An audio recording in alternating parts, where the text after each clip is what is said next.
ఈ ప్రభుత్వం ఇంకా మా మత్స్యకార సోదరులకి గతంలో సబ్సిడీ ద్వారా వలలు అందజేశాం, బోట్లు ఇచ్చాం, ఏకంగా ఐస్ బాక్సులు మోపెడ్లు కూడా అందజేశాం. ఈ ప్రభుత్వం వాళ్ళని కూడా మెడబట్టి రోడ్డు బయట గెంటేసింది. బీసీ సోదరులకు ఎదుర్కొన్న సమస్యలు పాదయాత్రలు తెలిసిన అవకాశం నాకు వచ్చింది. ఆ నివేదిక వేదికమైన పెద్దలకు అందజేశాం. అది మన అధ్యక్షులు చంద్రబాబు నాయుడు గారు బీసీ డిక్లరేషన్ లో భాగంగా మన సమస్యలు పరిష్కరిస్తారు. 2019లో నేను పోటీ చేయాలనుకున్నప్పుడు చంద్రబాబు నాయుడు గారు మీ రాష్ట్రంలో ఎక్కడ పోటీ చేయాలనుకుంటున్నారని నన్ను అడిగారు.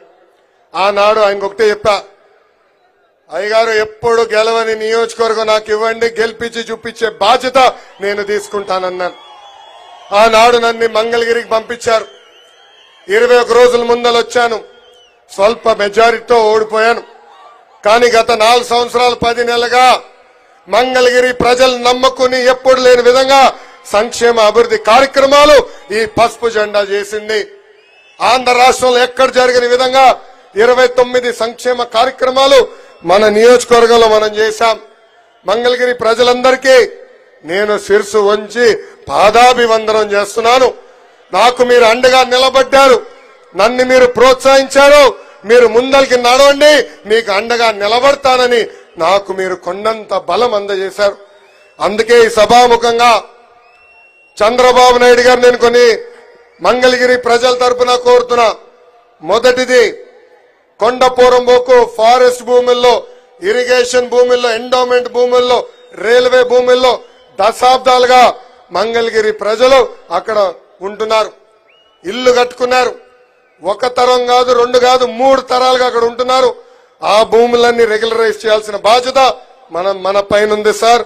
రెండోది, మంగళగిరి నియోజకవర్గంలో ఉన్న నిరుపేద కుటుంబాల కోసం 20,000 ఇల్లు కూడా కట్టించాల్సిన బాధ్యత మన పైన ఉంది.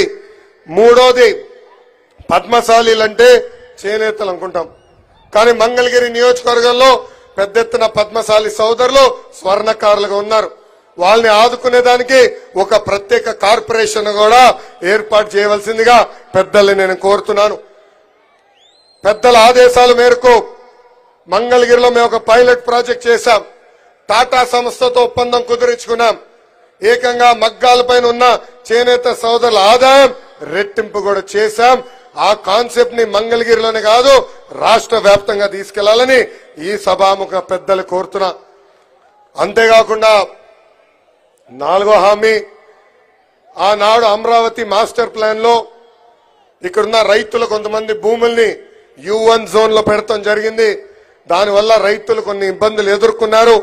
అది కూడా రద్దు చేయాలని ఈ సభాముఖంగా వేదికమైన చంద్రబాబు నాయుడు గారిని నేను కోరటం జరుగుతుంది. నాకు ఎక్కువ సమయం ఇవ్వలేదు, పెద్దలు మాట్లాడాల్సిన అవసరం ఉంది. కానీ చంద్రబాబు నాయుడు గారికి, పవన్ అన్నకి ఒకటే హామీ ఇస్తున్నా, ఏ బాధ్యత అయితే నా పైన పెట్టారో, ఏ ఆస్తి అయితే నాకు మళ్ళీ మంగళగిరి అభ్యర్థిగా నాకు టికెట్ ప్రకటించారో, తప్పనిసరిగా ఏ మెజారిటీ అయితే నేను ఓడిపోయానో దాని పక్కన ఒక 0 పెట్టి 53,000 మెజారిటీతో గెలిచి ఈ సీటుని మీకు అప్పగించే బాధ్యత మేము తీసుకుంటాం. ఈ రోజు ఎక్కడ చూసా కుర్రోలు రోడ్డు పైకి ఎక్కారు. ఈ ప్రభుత్వ అధికారులకు వచ్చిన తర్వాత కార్యకర్తల పైన దొంగ కేసులు పెట్టారు, రౌడీ షీటర్లు ఓపెన్ చేశాడు, యాదవ సామాజిక వర్గానికి చెందిన మన నాయకుడిని చంపేశారు. అంతేకాదు ఇప్పుడు మళ్ళీ ఎమ్మెల్యే కరకట్ట కమలాసన్ ఉన్నాడు సార్, మాకు మళ్ళీ వచ్చాడు నటనకి, మాకు మాయ చేసాం, మళ్ళీ ప్రజల్ని మాయ చేసాం వచ్చాడు. మాకు 2 నెలల తర్వాత మాకు వదిలిపెట్టండి సార్, వాళ్ళని మేము వదిలిపెట్టము, వడ్డీతో సహా చెల్లించాల్సిన బాధ్యత మా అందరి పైన ఉంటుంది. గత 4 సంవత్సరాలు 10 నెలలుగా మమ్మల్ని అనగదొక్కారు, మమ్మల్ని ఇబ్బంది పెట్టారు. మంగళగిరి నియోజకవర్గానికి ఇచ్చిన అనేక హామీలు ముఖ్యమంత్రి నిలబెట్టుకోలేదు.